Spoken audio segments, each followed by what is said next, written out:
dele, em cada sala, terá uma pessoa com um papel, um lápis, é só a pessoa que quiser fazer pergunta, levantar a mão, a pessoa vai se encaminhar até a pessoa entregar, né? Depois a gente recolhe as perguntas, vai ter um momento de perguntas. Então, sem mais delongas, nosso querido André Trigueiro. Obrigado.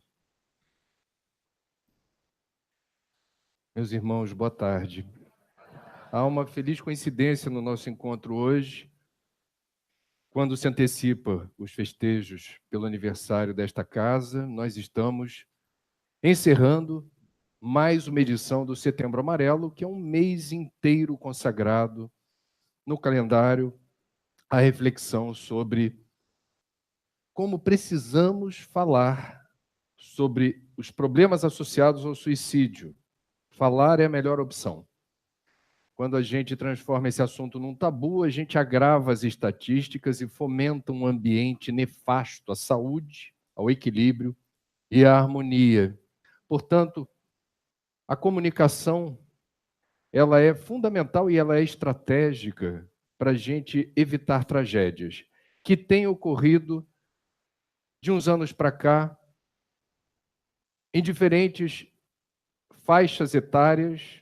Suicídio entre jovens passou a ser um problema recente. Apareceu no radar da epidemiologia há relativamente pouco tempo.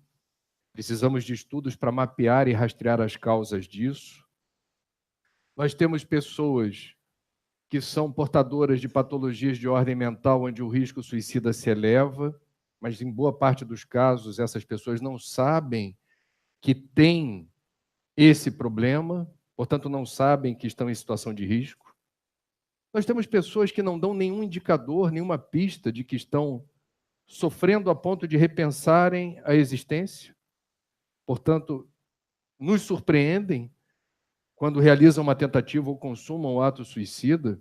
O ser humano não é uma ciência exata, nem sempre a gente vai conseguir perceber sinais, indicadores de que alguém esteja experimentando esse descolamento com a sua centralidade, com o seu equilíbrio, a ponto de desejar resolver o problema dessa forma. Nós vamos ter pessoas de fé, religiosos, sacerdotes, que não têm propriamente um problema com a sua fé.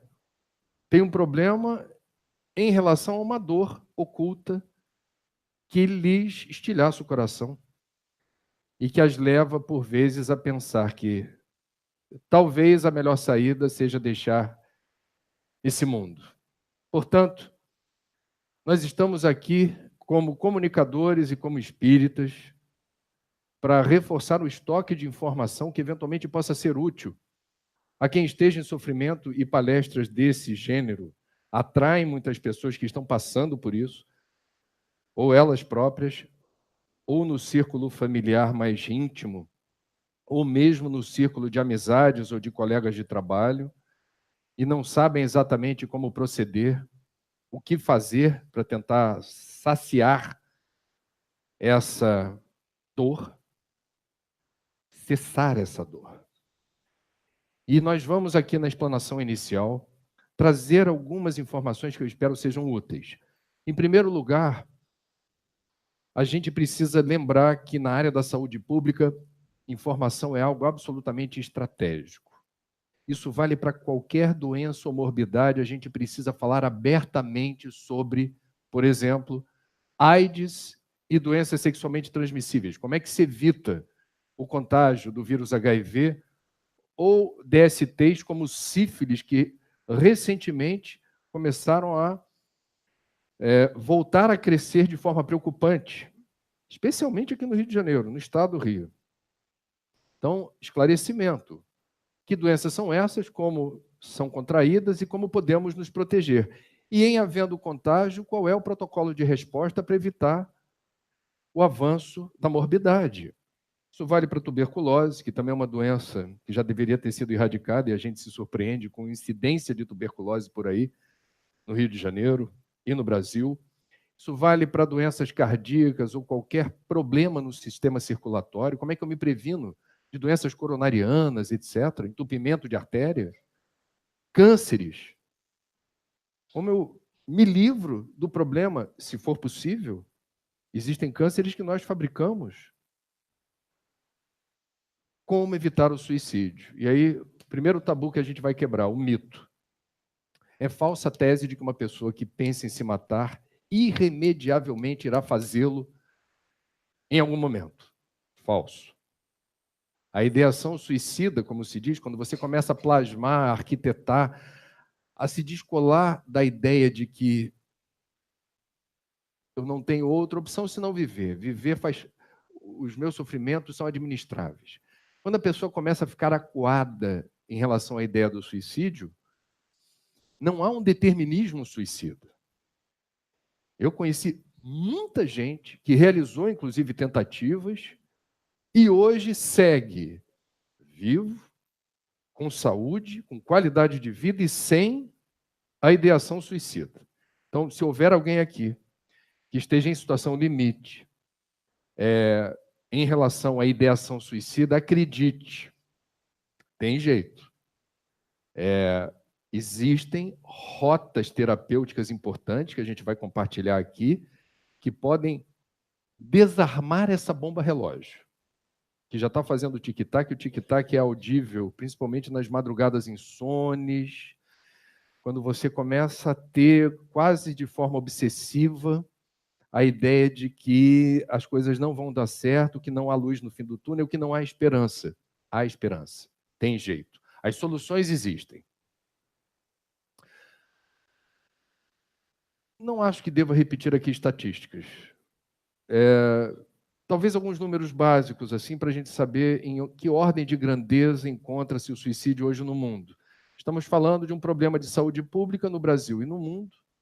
Não é de hoje, mas a gente passou a ter mais espaço para divulgar essa informação.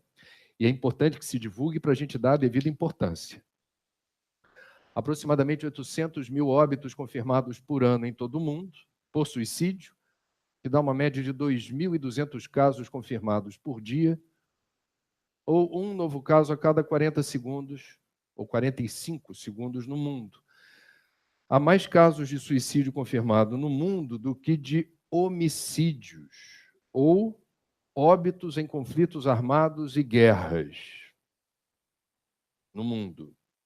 Para cada caso confirmado de suicídio, um grupo de aproximadamente 5 pessoas próximas de quem se matou vão precisar de ajuda, porque é uma violência que traumatiza quem é próximo daquele que se matou.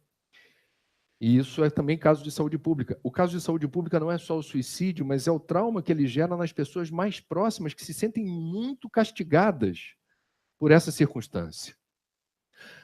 Para cada caso confirmado de suicídio, temos 20 tentativas.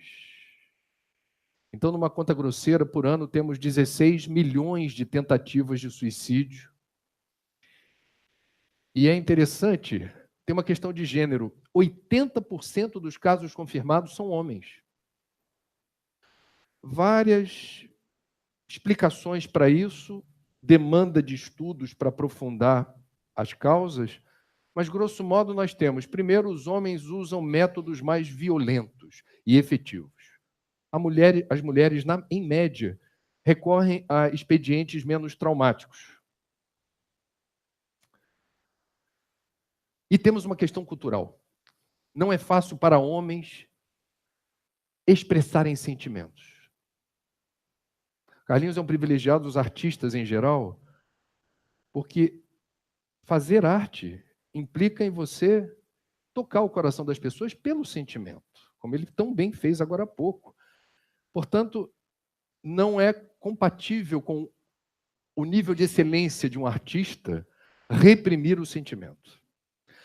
Mas não é a regra. Homens não choram. Vocês já ouviram esse ditado? Homem não chora. Então nós estamos criando um ambiente, desde pequenininho, engole o choro, homem não chora, homem não faz isso.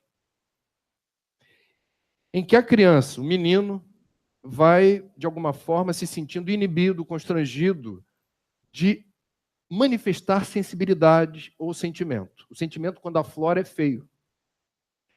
É algo feminino. É algo que não é compatível com a cultura do macho. Isso traz problemas. Uma outra questão. Eu fico feliz de ver um avanço maravilhoso nas corporações militares, discutindo abertamente a questão do suicídio. No ano passado eu estive no QG da Polícia Militar, na Rua Evaristo da Veiga, no centro do Rio, num seminário lotado para discutir o problema do suicídio na corporação. E foi ótimo. Esse ano, um evento semelhante na sede do Corpo de Bombeiros. Os bombeiros discutindo internamente a questão do suicídio. E por que é importante a gente trazer essa questão, não só do homem, mas do risco suicida em corporações militares? Polícia Civil, Polícia Militar, Corpo de Bombeiros, Forças Armadas, Polícia Rodoviária Federal, Polícia Rodoviária, Polícia Federal. Qual é a questão que está colocada? Primeiro, o acesso facilitado às armas. Se eu estou numa situação de desequilíbrio, vulnerabilidade, eu tenho uma arma por perto, a arma, que é um instrumento de trabalho, pode se transformar num meio para viabilizar, numa pessoa fragilizada psíquica e emocionalmente, uma intenção mórbida, letal. Mas tem outra coisa. A formação militar evoca o quê?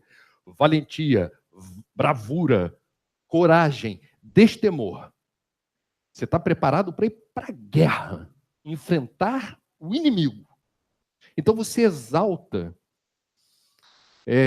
uma postura e um sentimento do avatar do guerreiro. E aí não é o homem que não chora, é o guerreiro que não fragiliza nunca. Iron Man, homem de ferro. Estou preparado para tudo, meu corpo está fechado. Só que a fragilidade humana não faz distinção de sexo, faixa etária, formação profissional, religião, não faz. É perfeitamente possível e ocorre com mais frequência do que a gente imagina, por exemplo, casos de depressão em corporações militares. Só que dentro dessa escola, quando eu tenho a minha formação exaltando o avatar do guerreiro, sofrer me constrange, eu me sinto humilhado. Se eu procurar ajuda, isso me fragiliza perante os meus colegas. E é sobre isso que bombeiros e policiais estão conversando. Não faz de você menos homem ou menos corajoso procurar ajuda no momento de fragilidade. Pelo contrário, é um ato de coragem e de autoestima. Para você cumprir bem a sua missão, enquanto guerreiro, você tem que estar com a autoestima bem situada e você tem que evitar o menor risco que seja de estar disponível para esse trabalho tão difícil, tão árduo, especialmente nos dias de hoje, sem estar 100% do ponto de vista psíquico e emocional. Do ponto de vista da fé, eu devo dizer que há 3 semanas atrás eu tive a oportunidade de conhecer pessoalmente o padre Fábio de Mello. Fizemos uma reportagem de 4 minutos na TV Globo, dentro do Setembro Amarelo, sobre depressão e transtorno de ansiedade. Eu sugeri que ouvíssemos alguém que tivesse visibilidade pública, alguém que fosse conhecido. Sugeri o padre Fábio, que não é do Rio de Janeiro. Fizemos contato por telefone. Ele aceitou encaixar na agenda, numa vinda ao Rio, a ida à televisão. Deu um depoimento lindo, e é o que se espera, o espírito do Setembro Amarelo é esse, não é feio sofrer, não é feio pedir ajuda, pelo contrário, é a condição para a gente ter condições de navegabilidade e seguir em frente. Padre Fábio de Mello sofreu, e ele disse isso, mais uma vez, na reportagem. Transtorno, síndrome do pânico, e depois da síndrome do pânico, um período de uma depressão profunda, com intercorrência, episódios de insônia terríveis e inapetência. Portanto, ele ficou muito num estado de desequilíbrio que o impedia de realizar no dia a dia sua agenda, seus compromissos. E ele procurou ajuda. E ele encontrou o apoio profissional necessário para retomar a rotina, ainda está em tratamento, mas está conseguindo tocar a vida. Fora do ambiente de gravação, eu não queria perguntar isso para ele gravando. Eu achei que não devia, mas eu tinha curiosidade e perguntei fora do ar. E ele me autorizou a replicar a resposta dele em público. Eu perguntei assim: padre, me permita perguntar para o senhor o seguinte: no auge da crise, aonde estava Deus? Eu estava perguntando para um sacerdote. E ele não pestanejou, não hesitou em responder. Deus sempre esteve no lugar certo. Eu é que não conseguia estabelecer contato. Eu achei essa resposta tão bonita, porque é uma percepção, eu diria, muito corajosa de alguém que, na condição de sacerdote, reconhece, num dado momento, obnubilado, sem a devida condição de exercer a pleno a sua função. Todos nós podemos passar por isso. Nenhum de nós está blindado ou imune à possibilidade de, dependendo dos fatores de temperatura e pressão, nos sentirmos fragilizados. E aí precisamos ter muita coragem de tomar a decisão certa, que é não fingir ou escamotear essa dor. Essa dor precisa sair. E quem for uma figura pública terá a chance, em favor da campanha do Setembro Amarelo, em favor da consciência que as pessoas fragilizadas precisam ter, que há saída, mas você precisa fazer um movimento na direção da luz, na direção da ajuda profissional, de reafirmar essa postura. Porque não é fácil. E não é fácil por quê? Porque nós vivemos numa sociedade onde há a ditadura da eterna alegria. Para mim, isso é quase uma patologia. Todos nós temos a necessidade de afirmarmos para todos que nós estamos bem. Eu vou dar um exemplo, eu não quero me deter muito nessa história, a febre do selfie. Então você está tá bem, olha onde eu estou agora, olha com quem eu estou, olha o que eu estou fazendo. A pessoa deixa de viver e passa a ser testemunha do selfie. A vida gira em torno das imagens que você produz para distribuir nas redes sociais, afirmando categoricamente que você está no melhor lugar do mundo, com as melhores companhias, vivendo o máximo ao seu alcance. Não é um ou outro selfie. Se você fizer a conta a partir da garotada hoje, são centenas ou milhares. E veja, uma pergunta simples. Por quê? Que é tão importante eu me afirmar como alguém que estou vivendo o máximo da minha existência nesse exato momento, e daqui a pouco também. E amanhã também. Isso não é sinal de equilíbrio. E isso sugere o que eu estou querendo passar para vocês. As pessoas têm uma dificuldade de acolher ou acatar quem esteja em sofrimento. E no seu grupo social, você marca pontos, likes, curtidas, quando você está de boa, mostrando para todo mundo que você está no Olimpo dos deuses encarnados. Isso não termina bem, porque falta verdade aí. E há certamente, como me parece, um indicador de desequilíbrio, algo que a gente precisa entender melhor. Por que eu preciso fazer isso desse jeito? Meus amigos, Vivemos num mundo onde, estranhamente, as pessoas não estão sabendo sofrer. Não que a gente já tenha sabido sofrer antes, mas antes se sofria com menos drama ou radicalidade no enfrentamento dessa dor e sofrimento. Vamos colocar aqui exemplos. Estado depressivo é da vida. A tristeza faz parte da vida.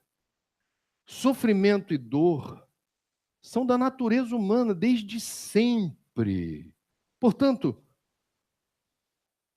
essa idealização de um mundo onde eu não sofra e não tenha dor não corresponde à realidade. Estado depressivo é sinal de vida. Parabéns, bem-vindo ao clube. O que não falta é gente sofrendo. E não são episódios isolados. Quem ainda não se deu conta, caberá a mim hoje trazer essa informação. Lamento informar que até o final desta encarnação é certo. Haverá muitos episódios dolorosos. Vários. Desculpa, tá?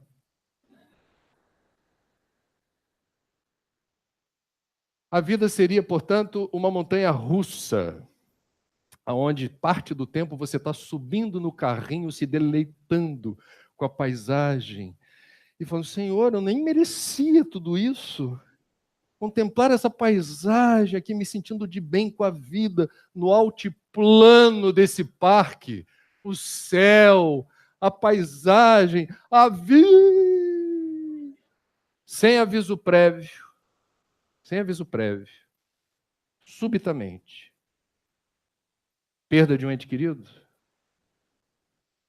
perda do emprego, perda da saúde, desilusão amorosa, um acidente.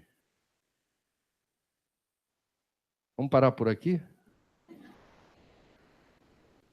A vida é isso. A dor e o sofrimento, portanto, fazem parte. Qual é a leitura que a gente faz da dor e o sofrimento? É a grande questão existencial. Carlinhos lembrou na música, nós somos aprendizes. Essa é uma boa definição. Para diferentes tradições espiritualistas ou religiões, nós estamos aqui para aprender algo. E o aprendizado se revela no seu estado mais, eu diria, inspirador, quando a gente tem a ousadia de, no auge do sofrimento, fazer essa pergunta. Em que medida essa experiência dolorosa, esse sofrimento, me traz alguma oportunidade de ser alguém melhor? É a pergunta que quase nenhum de nós faz. Aliás, nós adoramos nos vitimizar. Somos craques nisso. Pisam no teu pé no ônibus, você, não é possível. O que eu fiz para merecer no início do dia um pisão naquela unha? Quando é alguém mais próximo de você, do seu círculo íntimo, não há perdão. Não há perdão, porque alguém que conhece você não pode falar aquilo, não pode fazer daquele jeito. Imperdoável. Nós somos muito afetadinhos em relação a episódios que causam dor e sofrimento. E a gente devia prestar atenção, nem estou falando de espiritismo ainda, no exemplo que vem dos mais velhos, especialmente aqueles que têm tempo de escrever um livro autobiográfico ou são biografados. Vou dar 2 exemplos de livros que eu li, já tem alguns anos, mas se encaixam nesse perfil. Biografia de Mahatma Gandhi ou biografia de Charlie Chaplin. O que esses dois têm em comum? Mas são várias as biografias. Você vai ver o cuidado que eles têm ao relembrarem ou serem biografados, e o biógrafo vai tentar rastrear a vida inteira daquela pessoa, como ela se refere com enorme gratidão a episódios dolorosos. No auge da dor, a gente não tem essa competência de fazer a melhor leitura da situação. Depois, quando a poeira baixa, não raro, a gente vai reconhecer que aquele atropelamento horroroso, que tirou você de circulação um tempo, você ficou no hospital, internado, semanas, saiu com sequelas, fisioterapia, etc. Você foi para o estaleiro, você fechou para balanço. Tem gente que fica se amaldiçoando no hospital, dizendo: Deus não existe, está tudo errado, eu não sei o que eu estou fazendo aqui. Livre-arbítrio é uma opção. Outros terão uma postura talvez diferente, dizendo: não tenho nada para fazer. O que me resta? Pensar na vida. Que é algo que muitos de nós não faz. Na correria do dia a dia. Rotinas atribuladas, muitos compromissos, corre, a gente vai levando. O vai levando para a gente está de boa.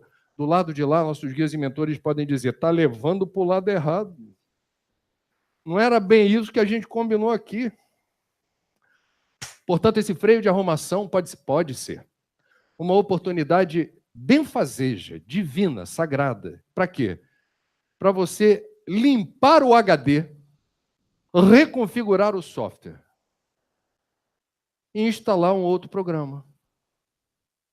Percebendo, diante do baque, da perda da saúde, da perda do emprego, de perdas, situações que você naturalmente não teria o cuidado de observar se não fosse o freio de arrumação. Portanto, o estado depressivo é da vida e nós deveríamos ter muito cuidado e atenção antes de estigmatizar a dor e o sofrimento. Talvez não seja algo tão amaldiçoado como a gente julga apressadamente ser.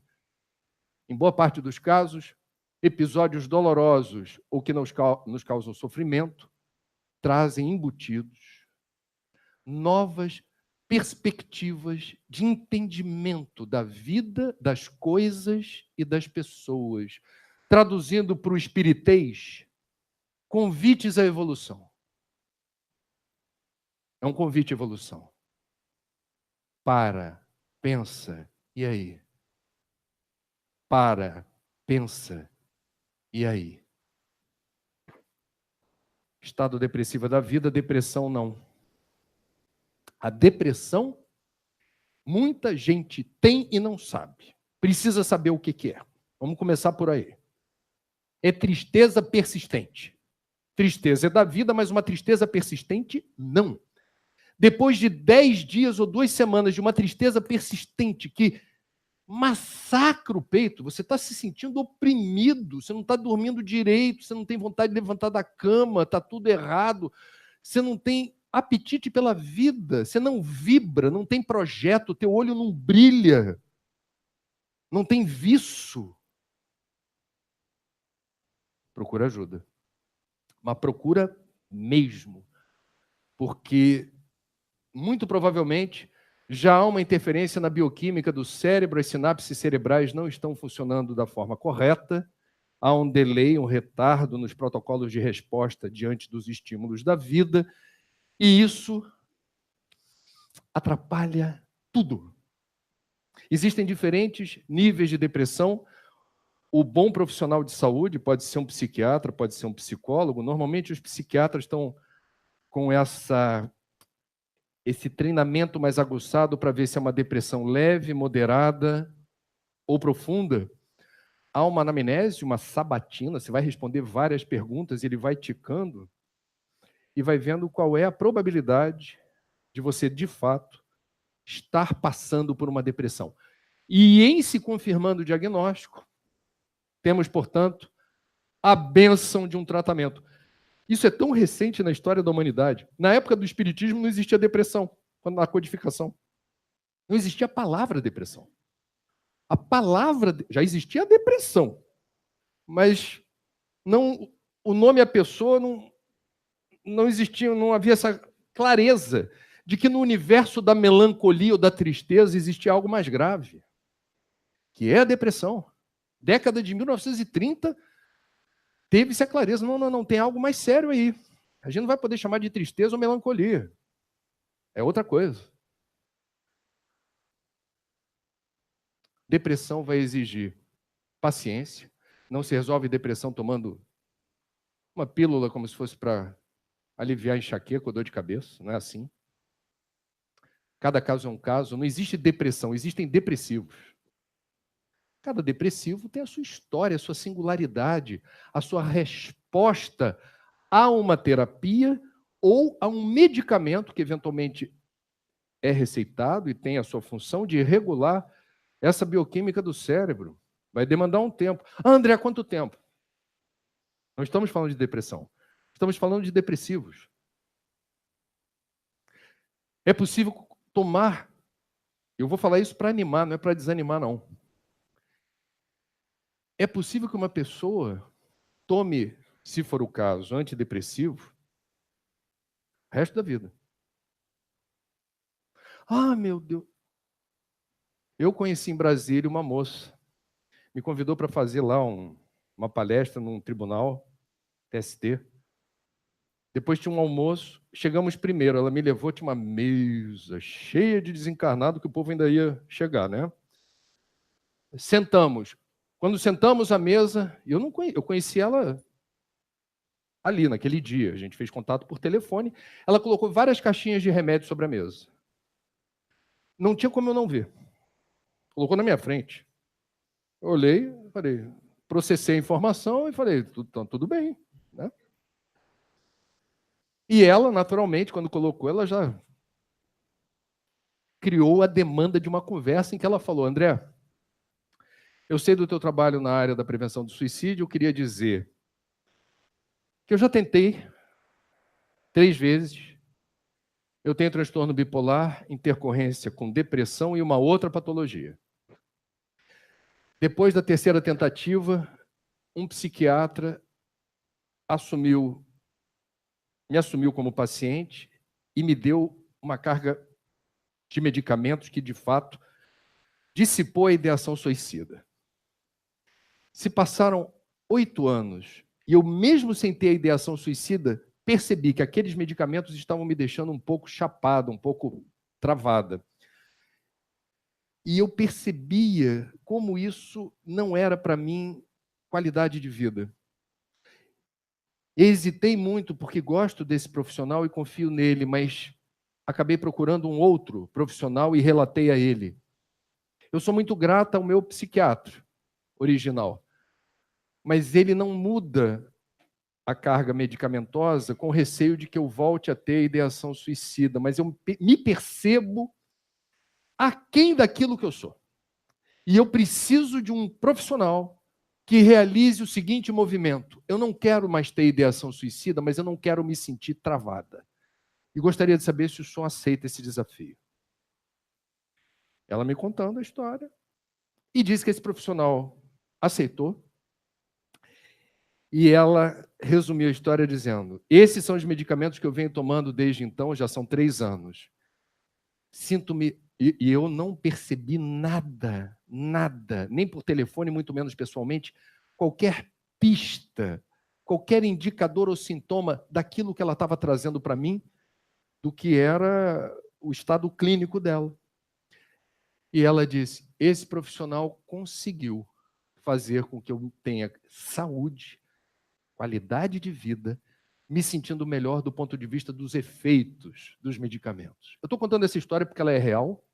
Eu estou contando essa história para quebrar outro tabu. Setembro Amarelo serve para isso. Medicamento tarja vermelha ou tarja preta, bem como atendimento psicológico, atendimento psiquiátrico, são recursos divinos, quando bem empregados. Negligenciar, por princípio, é ignorância. E pode custar caro.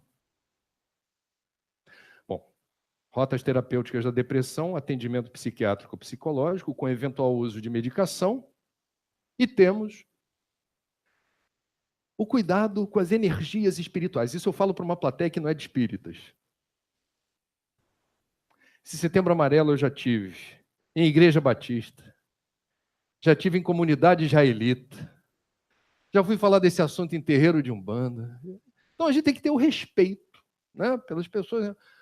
Ou Teatro Vanucci, você não sabe quem está ali. Então, em respeito às pessoas, eu falo assim, precisamos cuidar bem das nossas energias. O que eu quero dizer com isso? Autogestão. Vocês conhecem essa palavrinha? Palavrinha da moda na área da administração. Autogestão. Então, significa o seguinte, nós precisamos cuidar das energias à nossa volta. Isso quer dizer o quê? Uma pessoa, principalmente a pessoa que está em tratamento depressivo, de depressão, precisa se cercar de companhias positivas, que a coloquem para cima. Porque às vezes até a família que nos ama e nos quer bem, nos coloca para baixo. Desculpa, eu tenho que falar aqui, papo reto. Pode ser a mãe mais querida do mundo, mas é aquela mãe que fala assim, você vai para o trabalho já? Você viu que teve arrastão no túnel Rebouças hoje? Você vai passar pelo Rebouças? Você vê a previsão do tempo, vai chover cântaros hoje. Você vai mesmo hoje para o trabalho, né? Tá bom. Você viu que teve pipoco. Aí tem as palavrinhas supostamente leves, que a mãe vê que você tá... Teve pipoco no Morro Dona Marta hoje, você vai passar por... Com todo respeito, mãe é mãe. Mas às vezes as mães têm uma dificuldade de entender que, sob o pretexto de ajudar, estão atrapalhando. Então, o cuidado é sempre bem-vindo, manifestar atenção, dar dicas é sempre excelente. Mas, às vezes, é algo mais. É algo meio pegajoso, viscoso, tipo assim, vai não, fica aqui comigo. Então, tem que cuidar das energias. Os seus colegas de escola que, eventualmente, redescobriram você nas redes sociais e chamam para bater um papo, não sei o quê. Aí você espírita diz assim, eu não bebo, então não vou. Hã? Vai lá, pô, pede um refrigerante, tá limpo. Não, mas somos outras pessoas, eu não sou mais o mesmo depois de 40 anos. Você vai morrer de rir das histórias de quando você era adolescente e nem se lembrava do que você fez. Vai dar gargalhada com aquelas piadas. Às vezes a melhor piada é que não tem graça, e a pessoa que conta acha que está agradando todo mundo. Sempre tem alguém com esse perfil. Vai fazer bem para você reencontrar pessoas que você sabe que quando junta da liga, da química, e você ri. Você somente riu. Ou está cuidando da sua energia. Está fazendo bem para a função hepática, está desopilando o fígado. As boas paisagens, lugares que você se nutre vibracionalmente, lagoas, florestas, mirantes, praias, rios. Há quanto tempo você não vai num lugar? E tem gente que não só vai no lugar, mas tira o sapatinho para ter contato com a sola do pé ali, dizendo, estou me nutrindo mesmo.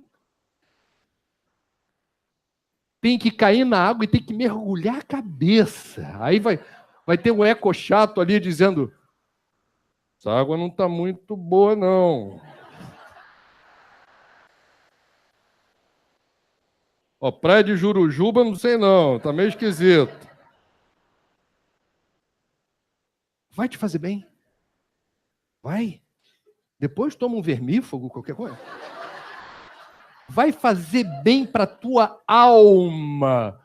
Abraçar uma árvore, sentar na areia da praia, pegar um sol no banco da praça. Faça isso. Está vendo televisão? A programação te deprime, especialmente no telejornal. Controle remoto está na mão de quem? Desliga. Ou muda de canal. Estão gravando isso, né? Desliga ou muda de canal. Isso é autogestão. Você está vendo televisão e você percebe que psiquicamente, psicologicamente, a programação está te deprimindo. A gente sabe, desculpa.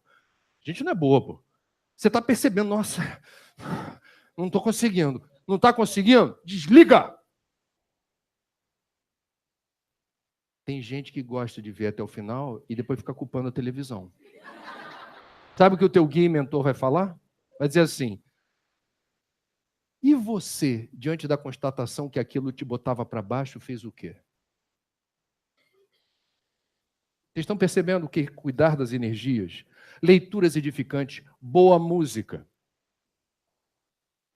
Por que a música do Carlinhos Conceição faz chorar? Porque toca nas fibras mais íntimas da alma. É música que bota a gente para cima. É música que eleva a vibração, muda a frequência.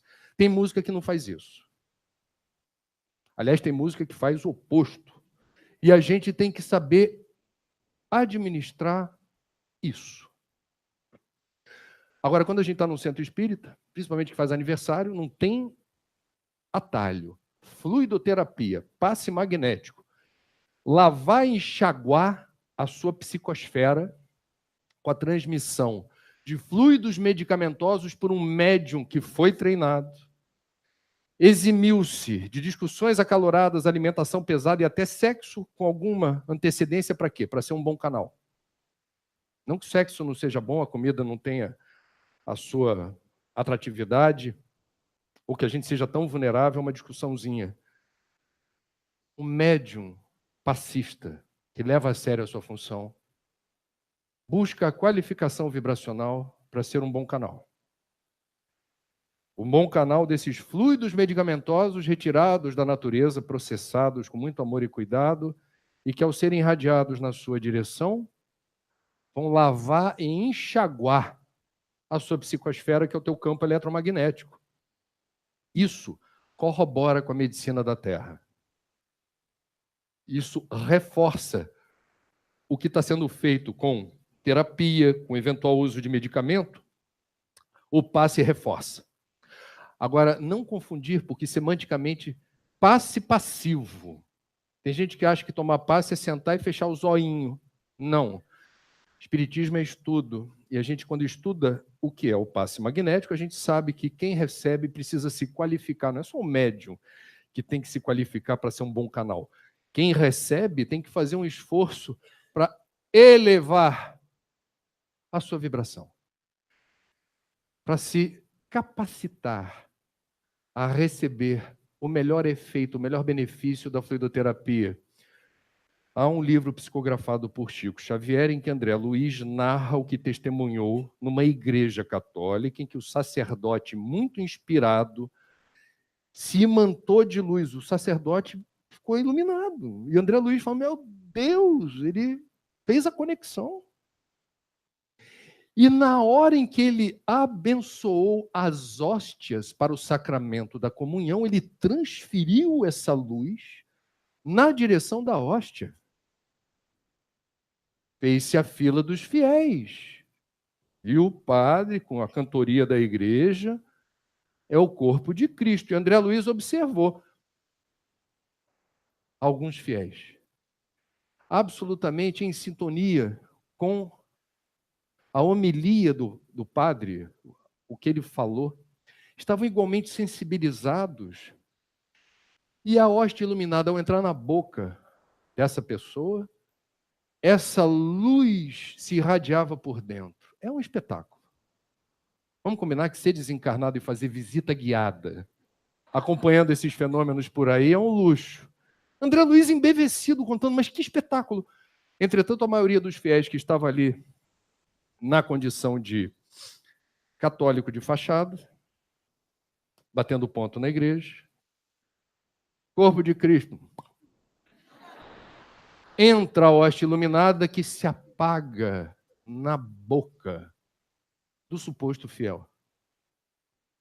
Só para a gente não falar de católico de fachada achando apenas que é um problema dos nossos irmãos católicos, temos os espíritas de fachada, e vocês sabem, eles chegam ao centro, não sei se acontece por aqui,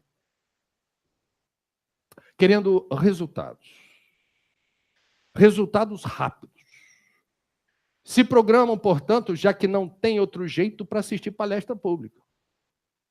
Porque é assistindo palestra pública que o que me interessa, que vem depois, acontece. Então você, impacientemente, assiste a uma palestra. Termina a palestra, você pode reparar, é o povo que ou desperta, está tirando um cochilo, ou, opa, agora sim, agora vai ser o momento, o horário nobre. Vem o passe e a água fluidificada. Meus irmãos, quando desencarnarmos, a gente sempre tem que trazer esse lembrete. Ele é a expressão da verdade espírita. Quando desencarnarmos, ninguém perguntará se somos ou não espíritas, se temos algum credo ou não. Irrelevante. Irrelevante. Aí você, surpreendido com um ambiente meio trevoso, que você se deparou do lado de lá, tendo frequentado por tantos anos o Leôncio de Albuquerque, vai dar uma dor. O teu guia aparece, depois de muito tempo, você já vai dando um carão nele, falando assim, peraí, tu vai ter que me dar muita explicação. Frequentei por décadas o Leôncio de Albuquerque. Estudei todos os livros.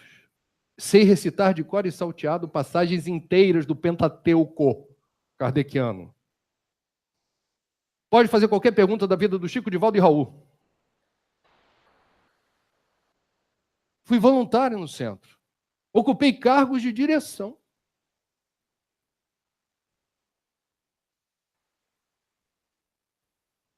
O que eu estou fazendo aqui? Provavelmente o guia, muito paciente e amoroso, vai dizer, você realmente estudou a doutrina, então você vai se lembrar da passagem que Kardec indaga a espiritualidade e obtém a convicção naquilo que ele escreveu no século XIX, dizendo, reconhece-se o verdadeiro espírita por sua transformação moral e pelos esforços que empreende para dobrar as más inclinações. Portanto, nós podemos ser espíritas, como se diz, de carteirinha, diplomados, pós-graduados com doutorado, pós-doc. Isso não quer dizer nada. Espiritismo é meio, é ferramenta para a gente alcançar algo maior, que pessoas que não são espíritas podem alcançar também. Ou que pessoas que não são cristãs, ou pessoas que não têm religião, podem se cacifar espiritualmente para alcançar essa condição de quê? Esquecimento de si próprio. Portanto, erradicação das ervas daninhas do egoísmo, do orgulho, da vaidade, da inveja. Perceber o próximo e ajudá-lo, seja ele quem for. Esse é o objetivo. Se o espiritismo ajuda a carimbar o teu passaporte nessa direção, seja um bom espírita. Por aí. O resto... Eu tomei tantos litros de água fluidificada. Ok. Ajuda, mas não define. Joana de Ângeles, sobre depressão, diz: as raízes da depressão jazem esculpidas no perispírito a partir de episódios de culpa. Culpa do passado. Vamos combinar, no nível evolutivo em que a gente se encontra ainda hoje, o que não falta é culpa de algo que a gente já fez. A culpa não é determinante da depressão, é como se fosse uma semente. Ela vai ou não eclodir? Depende das escolhas que nós fizermos. Portanto, em alguns casos, não dá para generalizar nada, a eclosão da depressão significa a oportunidade da correção por um caminho mais duro, mais difícil, mas é uma oportunidade. A depressão é um freio de arrumação total. Ela vai obrigar realmente a fazer uma parada estratégica, procurar ajuda e ver como é que segue-se em frente obstinadamente, cada dia a sua tarefa. É uma luta diária. E tem solução. O segundo fator de risco suicida, segundo a Organização Mundial da Saúde, é o uso de drogas, lícitas ou ilícitas. Não só drogas ilícitas, drogas de farmácia.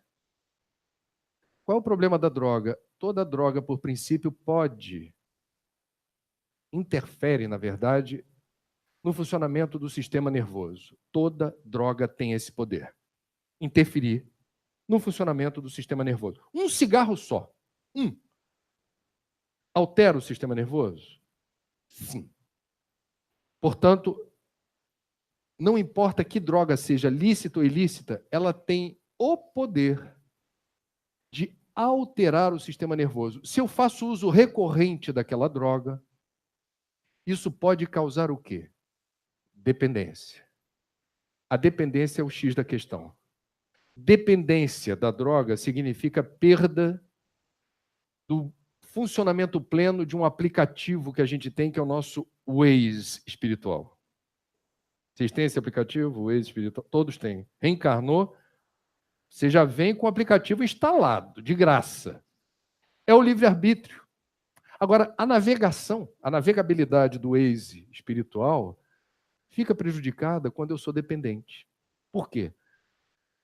Porque a dependência é o vírus que abala o sistema de navegação. Eu já não vou para onde eu quero, a hora que eu quiser, do jeito que eu quiser.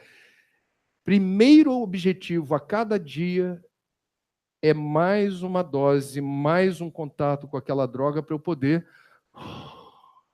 saciar esse ímpeto, essa compulsão, e o resto vem depois. O resto é trabalho, família, amor. O resto vem depois. Qual é o problema desse balanceio da droga? Euforia, prostração, euforia, prostração. A perda da autoestima. Você se reconhece incapaz de ser o senhor do seu destino. Você não é mais o senhor do seu destino. Você é escravo da droga. É isso. Você virou um dependente químico.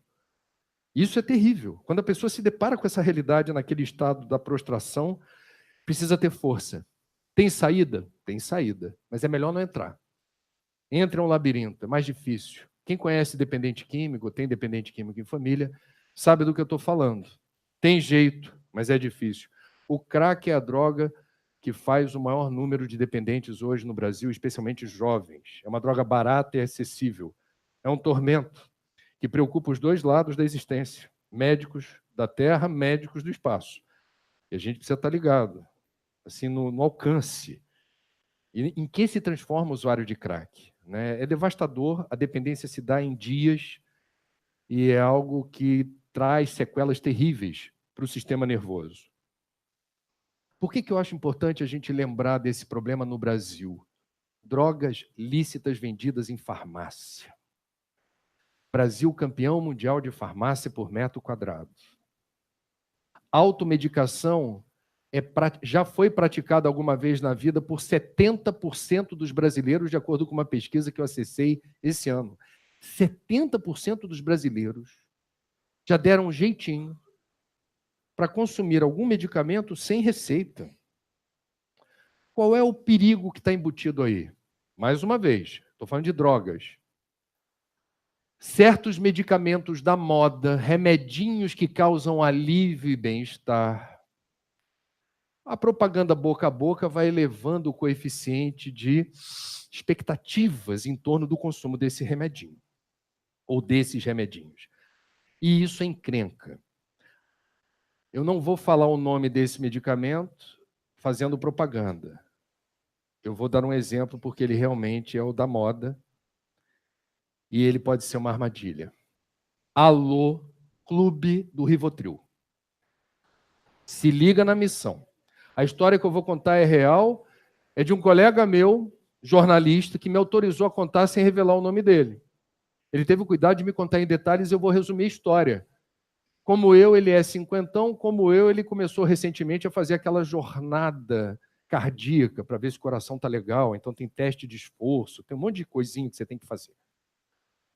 E o bate-papo com o cardiologista, né? Aí o cardiologista fez aquelas perguntas. Está comendo bem? Está fazendo exercício? Está dormindo bem? No dormindo bem, ele falou, não. Você trabalha com o quê? Aí ele, sou jornalista. Vamos resolver isso rápido. Tirou aquele pedaço de papel com a assinatura dele, carimbo à mão. 7 gotinhas de Rivotril, está resolvido.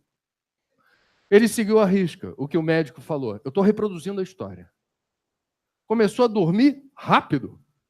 E ficou grato ao médico, falando, nossa, apaguei, que coisa maravilhosa. Ele não ficou refém do remédio apenas, ele falou, eu vou cuidar melhor da alimentação, vou começar a fazer exercício. E começou a descobrir que estava mais saudável, com mais energia. E percebeu que o sono não era tão restaurador assim. Era um sono pesado, claramente artificial. Ele percebia o componente da droga interferindo no sono.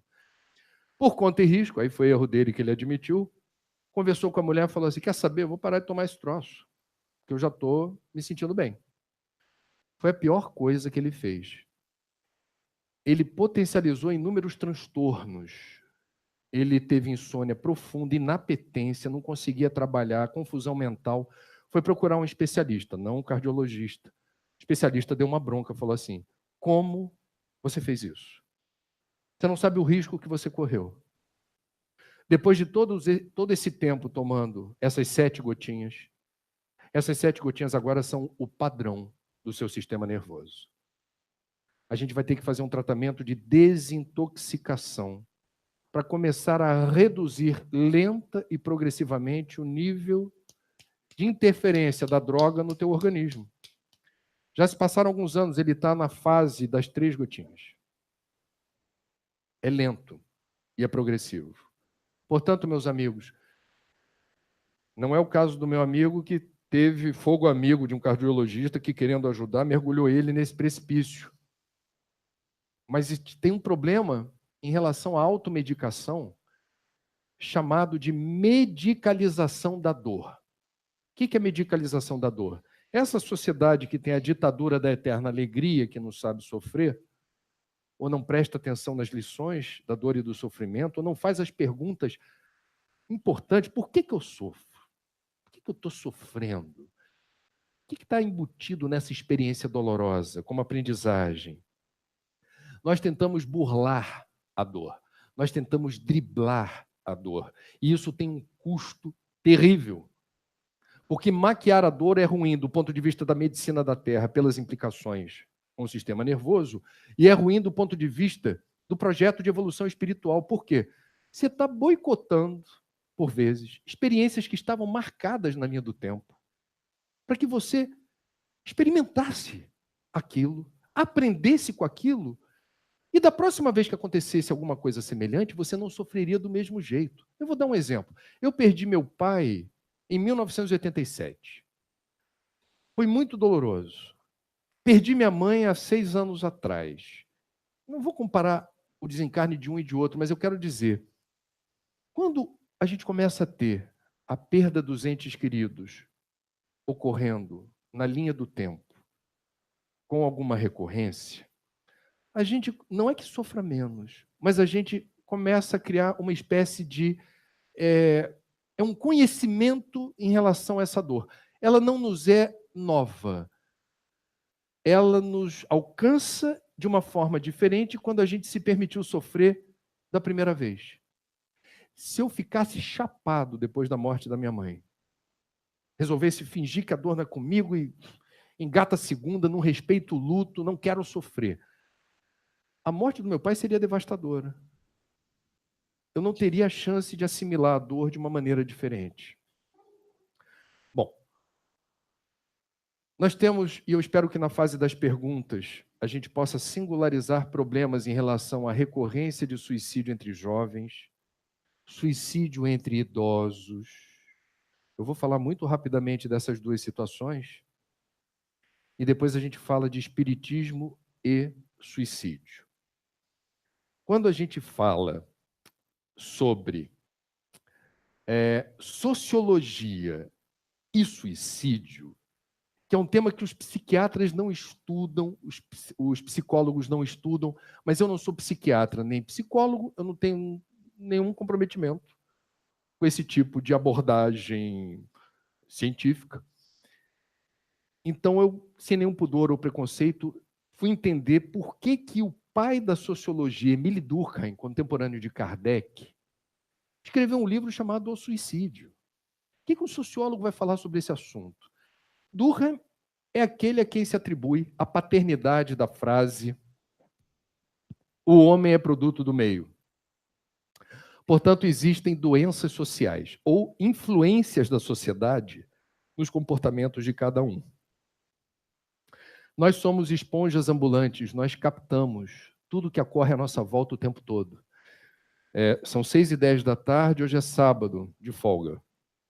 Eu acordei 6h30 da manhã. Portanto, já são quase 12 horas de vigília neste sábado. A forma, Magali, como eu estou aqui agora, meu sentimento, meu pensamento, minha vibração, minha frequência, estão profundamente contaminados do que foi meu sábado até agora. As minhas conversas, o que eu ouvi, o que eu vi, o que eu vi na televisão, ouvi no rádio, o que eu li no jornal, o que eu comi no almoço, tudo isso explica um coeficiente de energia que sou eu aqui e agora. Durkheim explica, dependendo do grupo que está à nossa volta, família, colegas de trabalho, vizinhos, ou a sociedade em que estamos imersos, nós teremos maior propensão à esperança, otimismo, descortinar horizontes, menos aversão ao risco. Teremos mais vontade de realizar experiências sem 100% de segurança, ou, dependendo do grupo à nossa volta, estaremos mais inibidos, constrangidos, pessimistas, conservadores, uma forma muito cautelosa de lidar com as coisas. O que significa viver hoje no Brasil? Estar no Brasil hoje traz um pacote de expectativas, de problemas, de desafios, expectativas.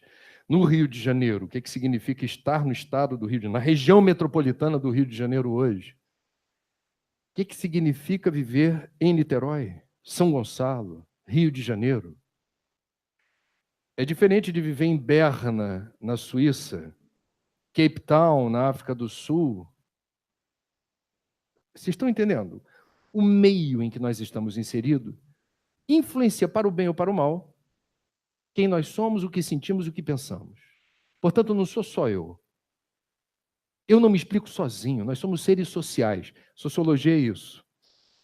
Nós só podemos ser explicados enquanto indivíduo a partir do grupo em que estamos inseridos e da influência que esse grupo exerce sobre nós. Ok? Eu falei de suicídios entre homens, 80%. O meio em que os homens estão inseridos reforçam assim, a imunidade à dor. Engole esse choro, não quero ver choro, engole. É o meio. Muito bem. Viver no Brasil, entre outras questões, significa viver num país machista, onde os valores da sociedade patriarcal estão exaltados. Significa dizer que homem e mulher não ganham o mesmo salário, mesmo tendo a mesma formação profissional no mercado de trabalho. IBGE 2018. Desigualdade de gênero é uma questão que torna a condição do feminino mais desfavorável. Isso não tem nada a ver em si mesmo com suicídio. Mas homem e mulher que sofrem, homem e mulher na largada de uma existência, mais um mergulho na carne, mais uma vida na terra, mas eu sou homem. Porque ser mulher no Brasil tem complicadores. A maior causa de assassinatos de mulheres no Brasil tem origem em violências cometidas por maridos ou ex-maridos, namorados ou ex-namorados. Isso diz muito da condição feminina. Vocês estão entendendo o que eu quero dizer? Ser mulher no Brasil e em boa parte do mundo já traz uma condição cultural, comportamental, desfavorável, onde prevalece o machismo e os valores da sociedade patriarcal. Se a mulher sofre por várias questões, quais sejam, não importa. O fato de ser mulher é um ingrediente menor, talvez menos importante, mas que pesa na balança. Essa mesma sociedade patriarcal de valores machistas estigmatiza quem não é heterossexual.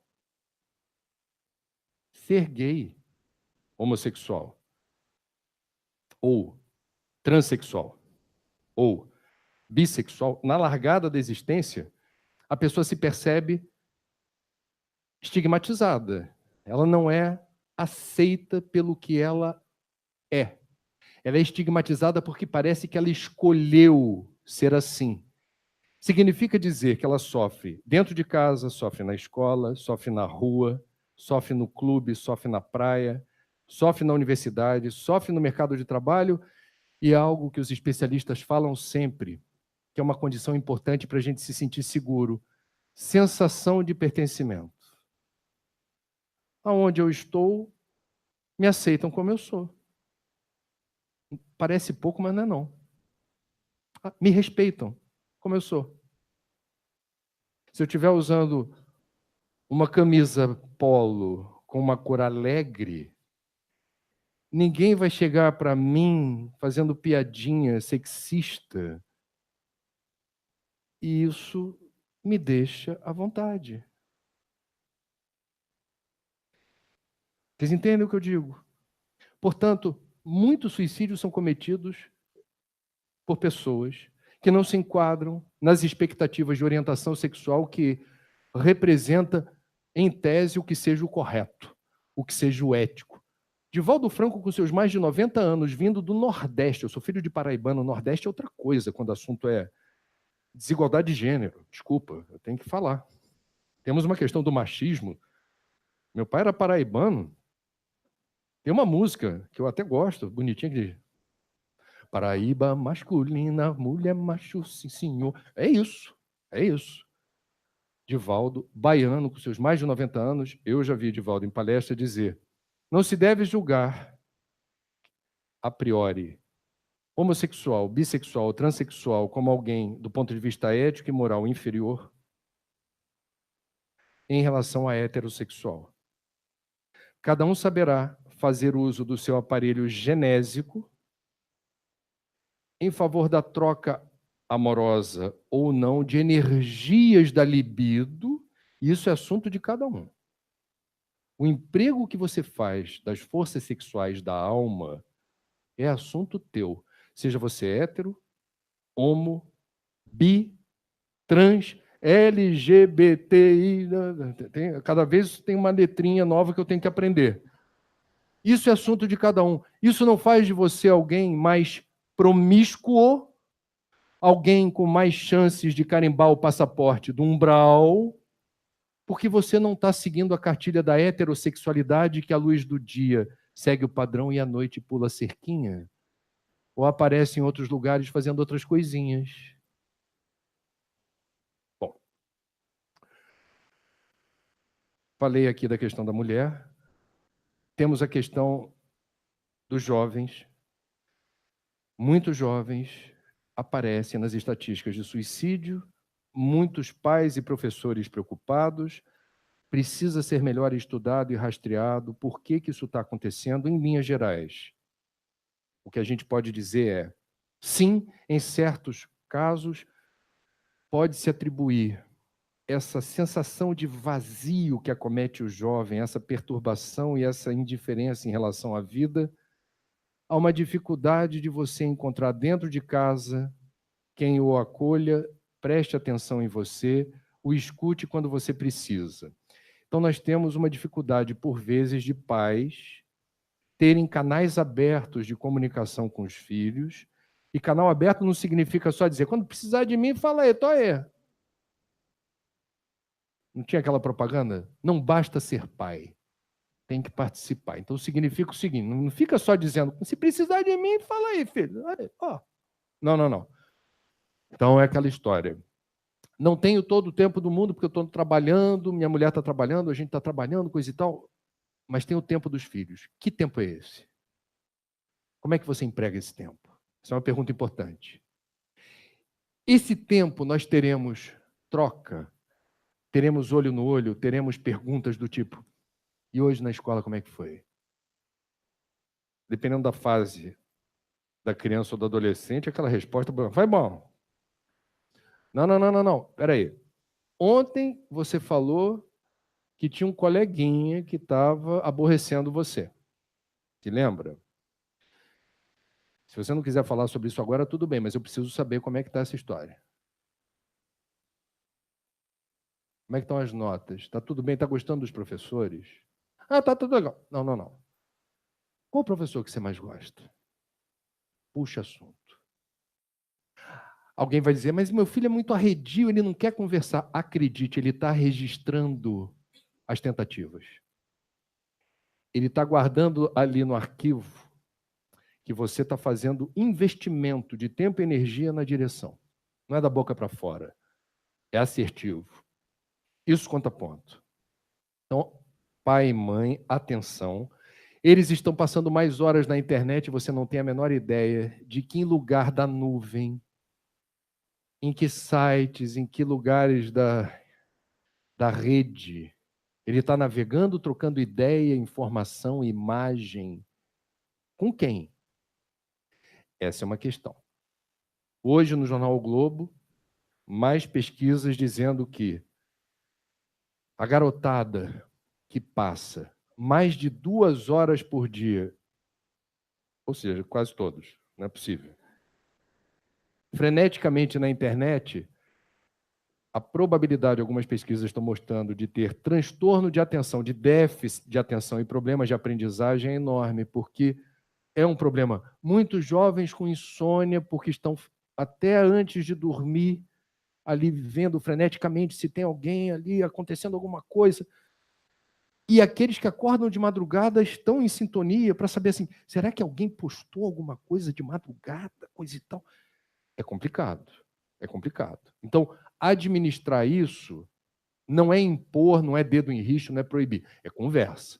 Como é que a gente vai estabelecer uma regrinha básica para isso não usurpar a toda a juventude? Existe um pensador polonês recém-desencarnado, Zygmunt Bauman, que falou há 2 anos atrás, lá no Rio de Janeiro, no encontro sobre educação, muito interessante. Ele levantou teses interessantes sobre o que será o adulto daqui a 20 anos, essa garotada. Então ele disse assim, precisamos acompanhar, ele não afirmou nada. Essa garotada que está passando várias horas do dia na internet está atrofiando a musculatura da interação social. Eu não sei mais me comportar com tanta destreza no meio das pessoas, porque eu não estou treinando isso.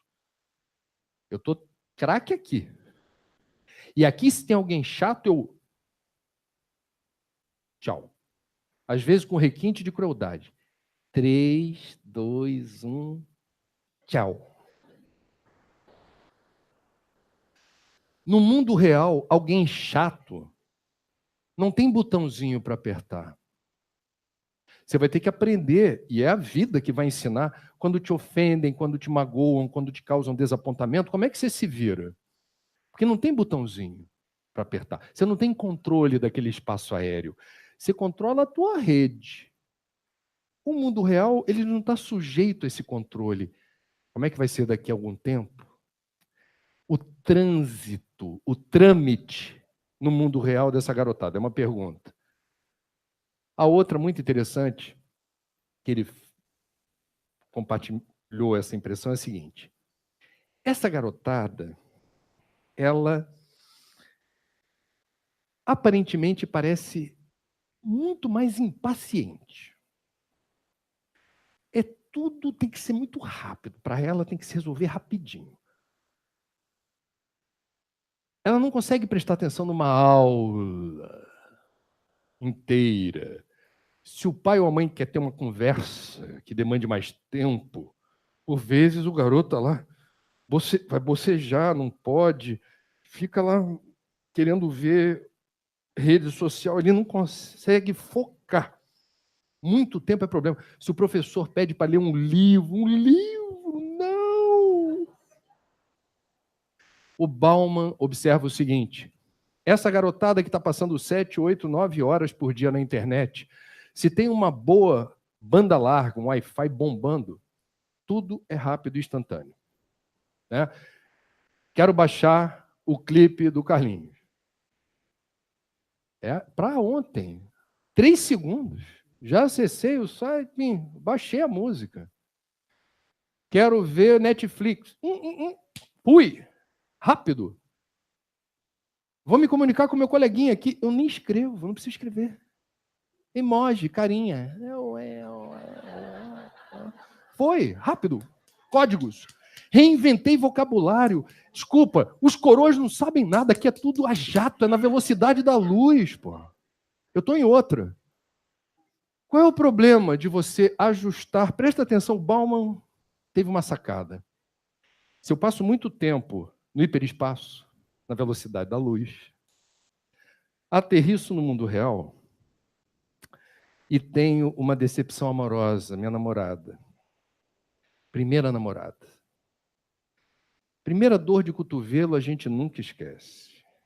É ou não é devastadora? Falem a verdade, vocês se lembram da dor de vocês? A minha parecia o fim do mundo. Por quê? Porque é a primeira. A primeira. Você não sabe como lidar. Primeira vez. Qual o recurso que eu vou mobilizar para curar essa dor de cotovelo? Num mundo que eu não tenho o automatismo, a agilidade de resolver as coisas como eu gostaria.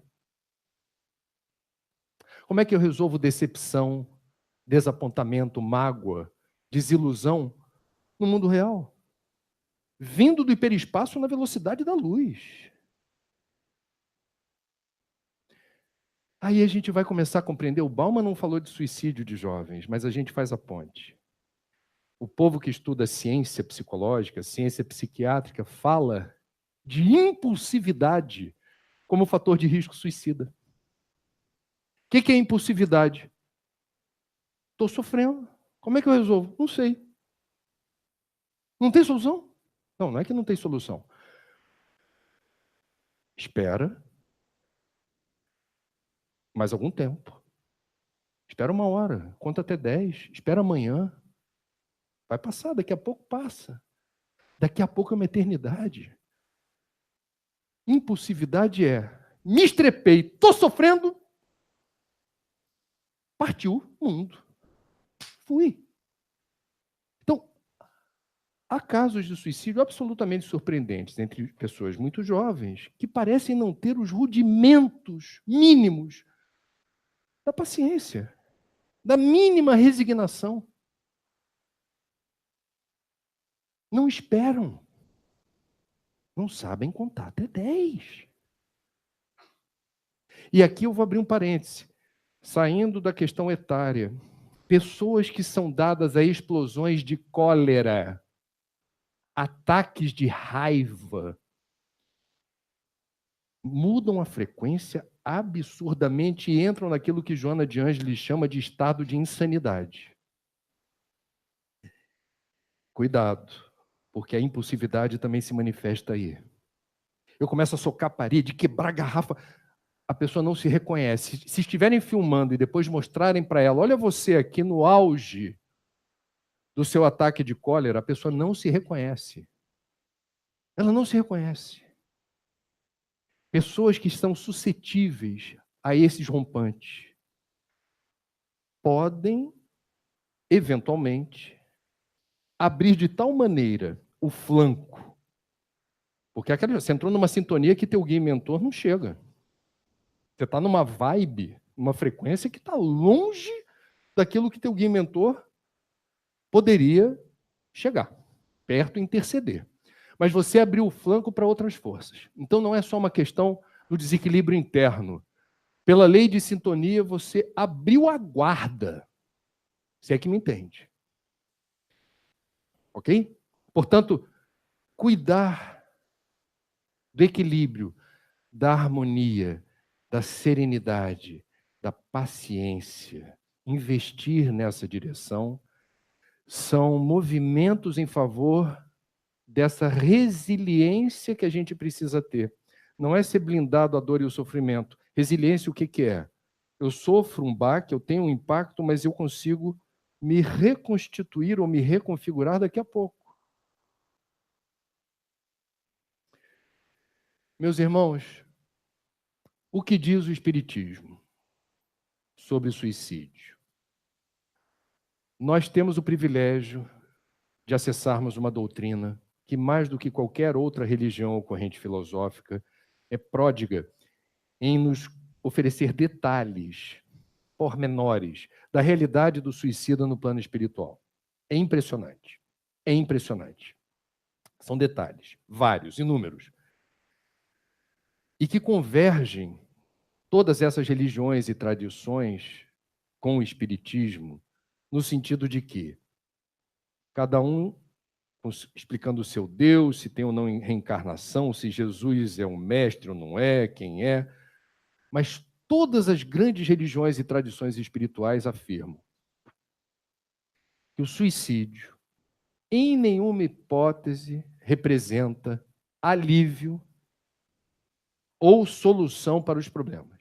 Precisa ficar claro. E não é só os espíritas que dizem, os budistas, os islâmicos, os judeus, os católicos, os protestantes, os umbandistas, os candomblecistas. Se você fizer a pergunta, como é que a tua tradição vê o problema do suicídio? Fala assim, nós não achamos que isso seja uma boa ideia. Em comum, todos afirmam a inexistência da morte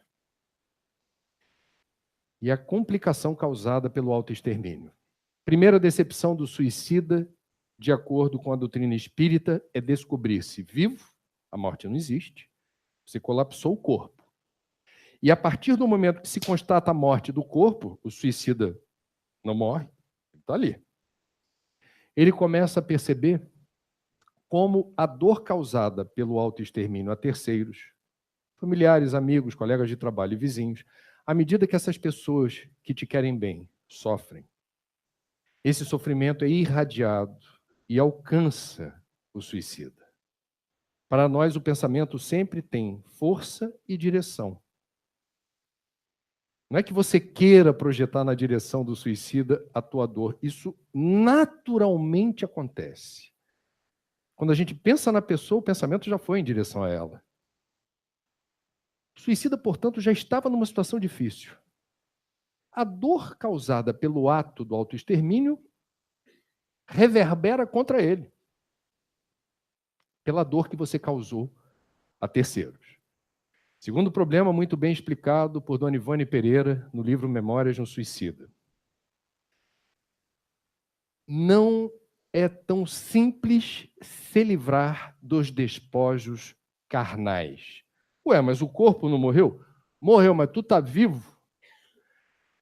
E com um ingrediente que vincula você ao corpo físico, chamado fluido vital. O que é o fluido vital?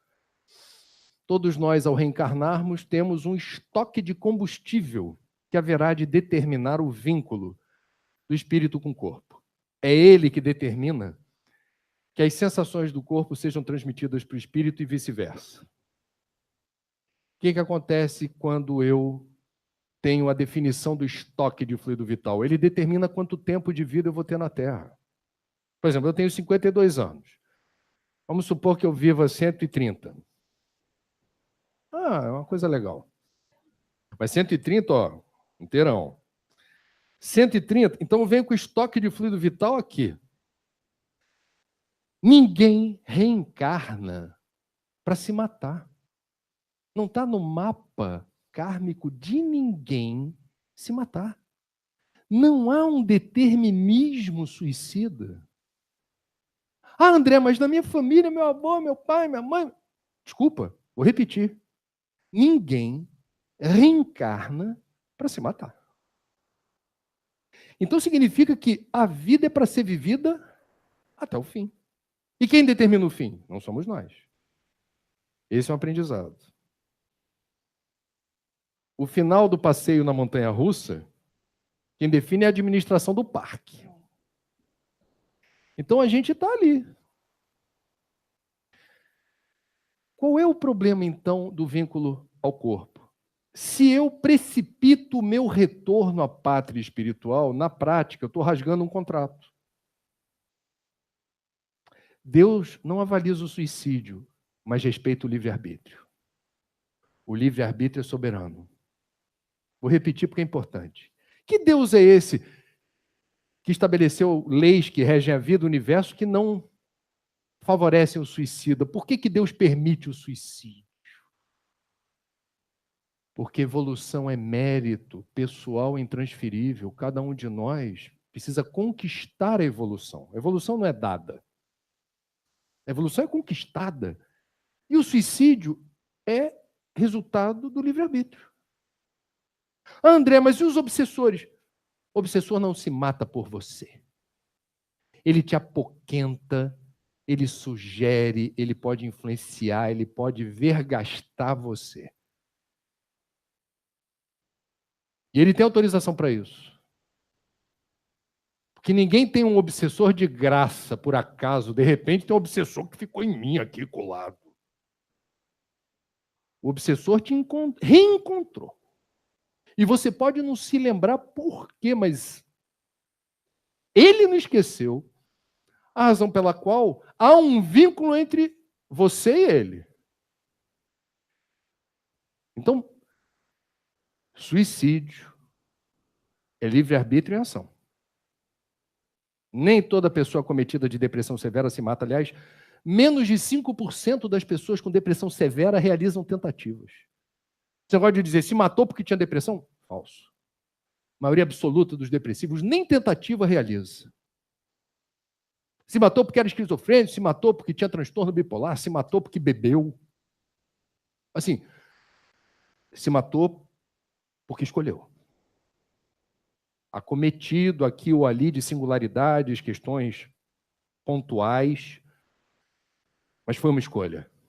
Quando a gente deu o título do livro Viver é a Melhor Opção, algumas pessoas questionaram, André, mas aquelas pessoas em profundo sofrimento, eu falei, se toda pessoa em profundo sofrimento se matasse, eu concordaria com você. Nem todas as pessoas em profundo sofrimento se matam. Temos uma questão aí. Por que algumas se matam e outras não? Temos a interferência da vontade, do livre-arbítrio. São escolhas. São escolhas.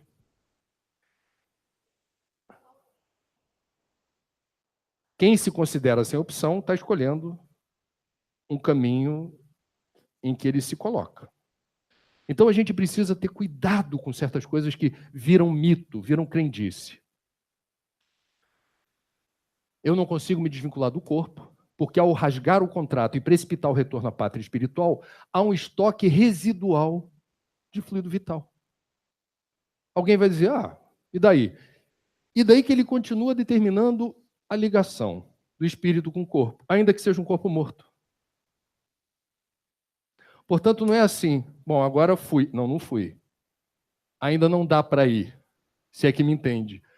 Eu preciso, e isso varia de pessoa para pessoa, caso a caso, eu preciso esperar que esse fluido vital ele se dissipe, volatilize, se disperse, para eu ter a condição de me desvincular do cadáver. E Dona Ivone Pereira diz que não há palavras conhecidas no nosso vocabulário ou em nenhum idioma que descrevam a sensação de você estar vinculado a isso, ok? Bom, uma outra questão importante são as sequelas espirituais que acometem quem se mata. Vejam quantas questões importantes que a gente precisa ter conhecimento. Uma pessoa que resolve, por exemplo, estilhaçar o centro do sistema nervoso, o cadáver foi ferido e o colapso orgânico se deu a partir disso. Entretanto, o ato suicida determina uma sequela no perispírito. O centro do sistema nervoso, no lugar equivalente do perispírito, ficará sequelado. Isso é motivo de dor e sofrimento para o espírito desencarnado. Como é que ele se livra desse abacaxi? Como é que ele resolve o problema de uma sequela causada por um ferimento na carne? Precisará de uma nova encarnação, em que o corpo físico funcionará como um fio terra, e haverá, portanto, o transbordo da sequela espiritual, a marca do suicídio no perispírito, para o corpo de carne. Razão pela qual alguns casos, não todos, de idiotismo e loucura têm origem no abalo causado numa encarnação anterior, no centro do sistema nervoso.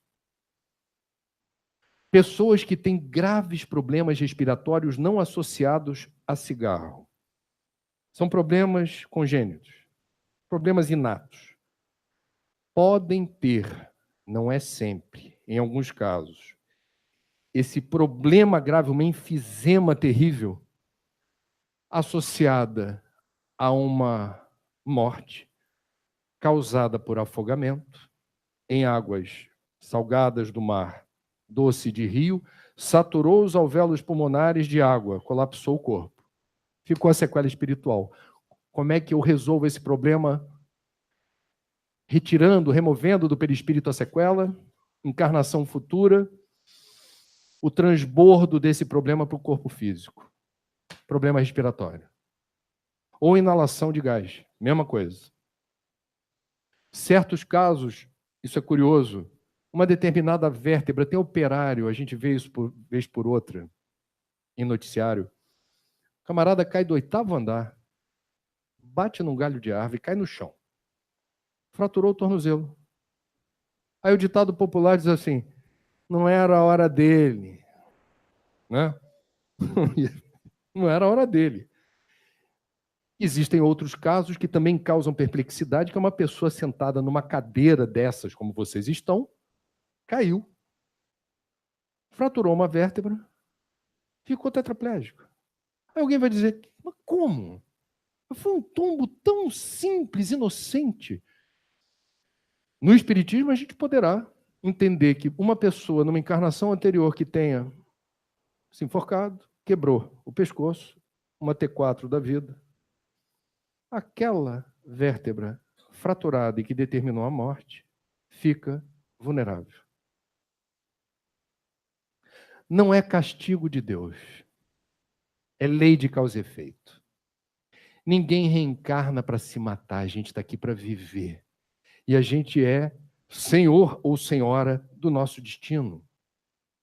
Na natureza, não existe sorte nem azar, existem consequências. Existem consequências.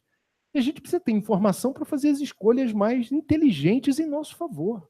Suicídio não é inteligente. Suicídio não resolve os problemas. É dramático quando um suicida, do lado de lá, percebe que se tivesse esperado horas, estava lá acuado por credores, agiotas, não tinha dinheiro, não tinha como pagar, sofre e diz assim, vou acabar com isso agora. Percebe depois, horas ou dias, aparece um parente, um amigo, que soube que ele estava endividado e diz assim, cadê ele que eu estou aqui para ajudar? Cadê? Não, ele, infelizmente, aconteceu uma tragédia. Por vezes a solução tão aguardada e esperada, por uma questão de tempo relativamente curto, se resolveria se a pessoa não se entregasse a tanto desespero, angústia ou ansiedade. Kardec menciona o problema do suicídio indireto. O suicídio indireto é uma questão que os espíritas é que falam. O que é o suicídio indireto? São os esforços que a gente realiza no dia a dia, os movimentos que a gente realiza no dia a dia, no sentido de exaurir esse combustível, fluido vital, mas não na direção da nossa evolução. É o desperdício de fluido vital, na direção dos vícios e das compulsões. É o vício no jogo, é o vício nas drogas, é o vício na comida, é o vício no sexo. É trocar a noite pelo dia só para se divertir na boemia, o que seja. Paga-se um preço. A gente está programado para viver X. Só que a gente vai exaurindo as forças que deveriam suportar a existência até lá. E a gente desencarna antes. O que foi o desencarne de André Luiz? Porque Nosso Lar todo mundo leu. Quase todo mundo. Em Nosso Lar, temos um espírito de uma pessoa que existiu na cidade do Rio de Janeiro, adota-se o pseudônimo de André Luiz, ele era médico. E apesar de ser médico, se acabou na boemia, contraiu sífilis com uma vida relativamente promíscua, tabagista inveterado, desencarnou. Quando desencarnou, chegou num umbral e estranhou o corinho do umbral que estava esperando ele. Suicida, suicida. Falou, como assim? Não é comigo. Não. E era uma agonia profunda. Um ambiente com o psiquismo culpado, ele não entendendo o que ele está fazendo ali, ele não estabeleceu a relação entre o que aconteceu com ele e quem o perseguia dizendo que era suicida. Por que que ele levou 8 anos, que foi o tempo do espírito André Luiz, no umbral, até ser levado para um lugar onde foi socorrido adequadamente? Foi o tempo que ele demandou, cada caso é um caso, para adquirir a consciência de que ele precisava se abrir para o exercício da transcendência, da espiritualidade, do que não é só o tangível, o material, o sensorial. Providência divina não tem uma tabela dizendo assim, suicídio direto, 8 anos. Suicídio direto, 15 anos. Não existe isso. Cada caso é um caso. Fato. 8 anos é o caso de um espírito que não tinha nenhuma espiritualidade, nenhum exercício de transcendência. Ele levou esse tempo para entender que, como médico, conhecendo os riscos que ele estava se impondo do ponto de vista da estrutura fisiológica, ele foi desregrado demais. Irresponsável. Meus amigos, o nome do seminário é Força, Coragem e Fé. Eu vou encerrar essa parte apenas lembrando por que nós escolhemos esse nome. Força, Coragem e Fé. Isso eu não disse em lugar nenhum. Quando a gente conversou, eu falei, vamos chamar de Força, Coragem e Fé, a arte de seguir em frente, porque a gente chegou em setembro com 50 mil exemplares vendidos do Viver a Melhor Opção com os recursos doados para o CVV. Muita gente que, por vezes, pedia assim, escreve, porque tem gente que chega assim na fila, assim, eu vou dar para alguém, e às vezes eu estou olhando, eu sei que é para a pessoa. Desculpa, eu tenho que falar a verdade. Está claro que é para a pessoa. Eu vou dar para alguém que está em profundo sofrimento. Alguém que precisa acreditar na vida.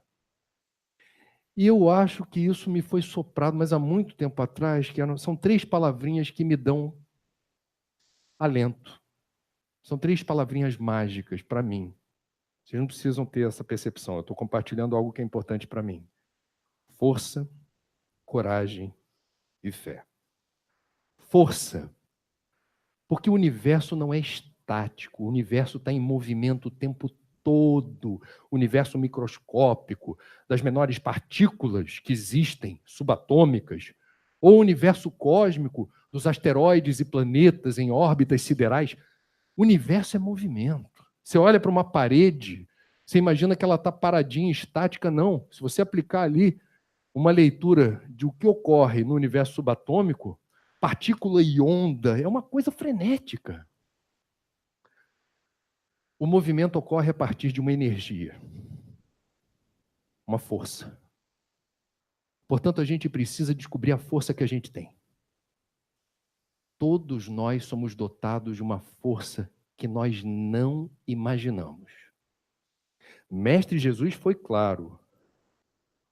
O jugo é suave, o fardo é leve. Deus não seria soberanamente justo e bom se nos impusesse uma carga superior à nossa capacidade de suportar. Força, todos nós temos. E quando fraquejamos, precisamos de ajuda para descobrir essa força. Foi o que o padre Fábio de Mello falou. Deus estava sempre lá. Eu é que precisava descobrir. Força, todos temos. É a força que nos coloca em movimento. Movimento é a energia soberana do universo. O universo é movimento, o tempo todo. Esteja em sintonia com o universo, movimente-se, movimenta a tua alma, não se entrega, não aceita a derrota, não se flagela com a dor. Saia da inércia, não aceite o ponto cego do radar, onde parece que ninguém te observa. Tem gente que procura isso. Esquece de mim, deixa eu dormindo aqui, deixa eu desistir um pouquinho da vida e de tudo. Não vai ajudar. Força. Coragem para quê? Porque a vida não nos traz um roteiro pré-estabelecido. O imponderável faz parte da vida. O surpreendente faz parte da vida, o inusitado faz parte da vida. Alguém aqui acorda de manhã sabendo exatamente o que vai ser o dia? Vocês já viram que tem pessoas que adoram agenda e colocam na agenda tudo o que elas vão fazer? Amanhã, último domingo de setembro, segunda-feira, 1º dia de outubro, né? Já vai ser? Vocês já viram como essas pessoas gostam de dizer assim, eu sei o que vai acontecer na minha vida. Sei tudo o que vai acontecer na minha vida. Minha vida está agendada. Com todo respeito, por vezes essas pessoas gostam de ter agenda porque lhes dá segurança antecipadamente saber como é que vai ser. Segunda, terça, quarta, quinta, sexta, sábado, domingo. Eu já sei como é que vai ser. Tudo. Tolinho. Não funciona assim. Coragem para quê? Coração aberto para a vida. Confia na vida, confia em Deus. O que você não souber que vai acontecer não é contra você. O imponderável não é contra você. Aceita. Curte a vida por aí. Aprenda a lidar com o inusitado. Sabe aquele ator, eu não sei se já aconteceu com o Carlinhos, de repente está num palco, no meio de um show, falta luz. Já aconteceu, Carlinhos? Ele não previu isso. Ele vai ter que dar uma solução. Ele tem duas opções, ou ele fica deprimido no palco falando, eu não planejei nada disso. Esse breu aqui, todas as caixas de som desligadas, ninguém está enxergando nada, só falta o povo querer o ingresso de volta. Ou ele faz isso, choraminga, dizendo, não estava no meu plano. Ou, de repente, ele tem recursos para isso, talvez fique até mais legal. No escuro, ele diz assim, tira lá a fiação da caixa de som e começa na viola, a capela, dizer, pessoal, eu estou aqui, quem quiser, canta junto.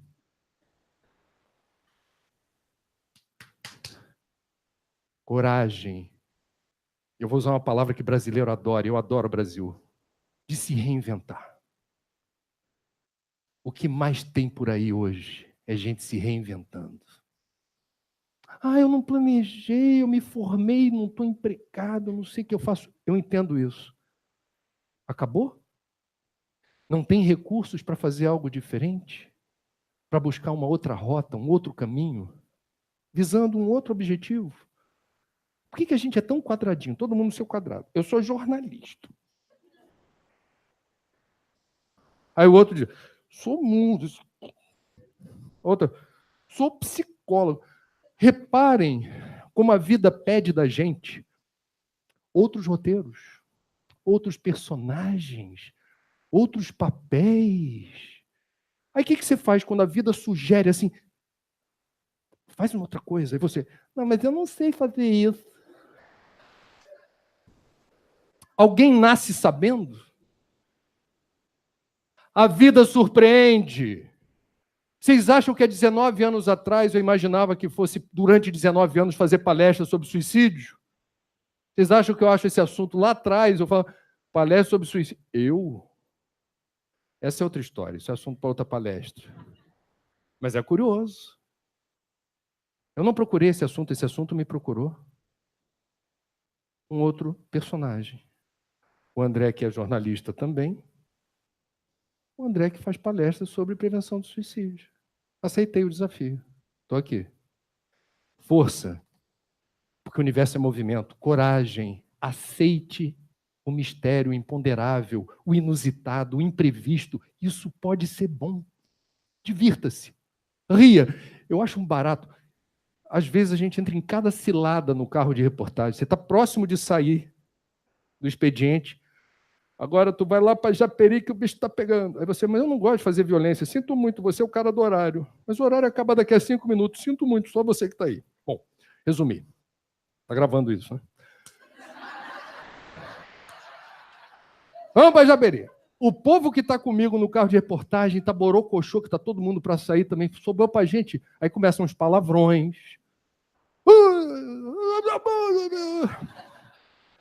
Eu já descobri, é o meu mantra da roubada, é o mantra da roubada. Eu falo assim, eu faço exatamente isso, sentado dentro do carro.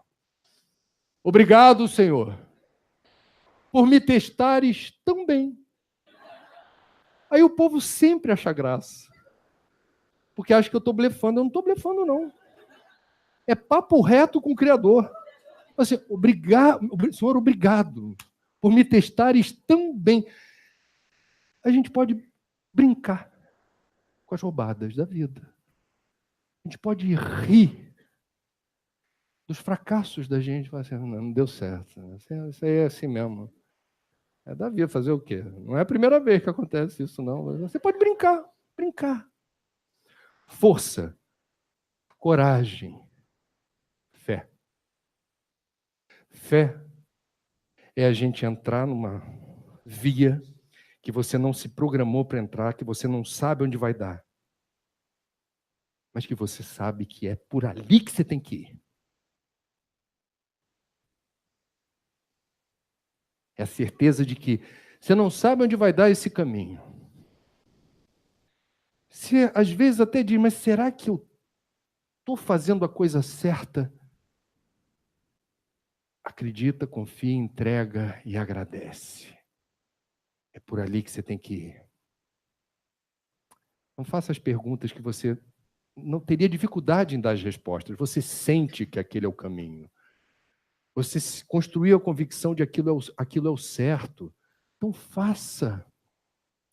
Uma palavra bonitinha para isso é fé. Vão questionar você, vão dizer, nossa, mas você está fanático mesmo. Eu já cansei de ouvir isso. Negócio de espiritismo, hein? Pô, pegou você de jeito, hein? Com alguma maldade. Você não dê bola para isso. Bata de um, pois é isso aí. É por aqui que eu vou.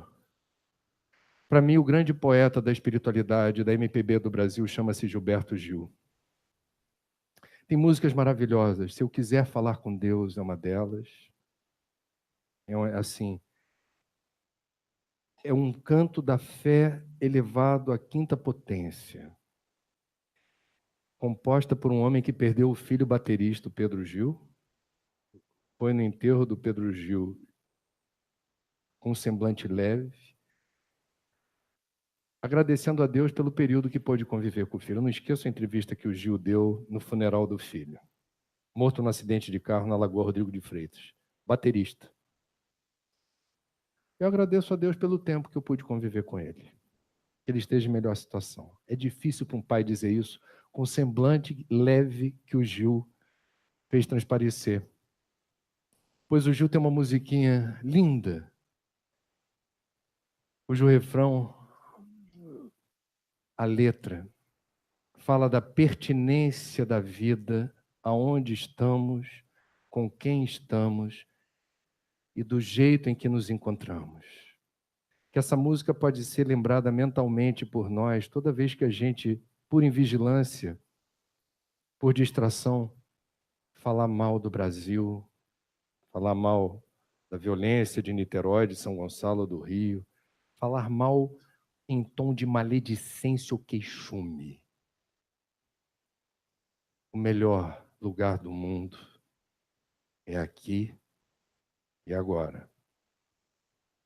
O melhor lugar do mundo é aqui e agora, com os meus problemas, com as minhas limitações, com as minhas dores, com os meus sofrimentos, graças a Deus.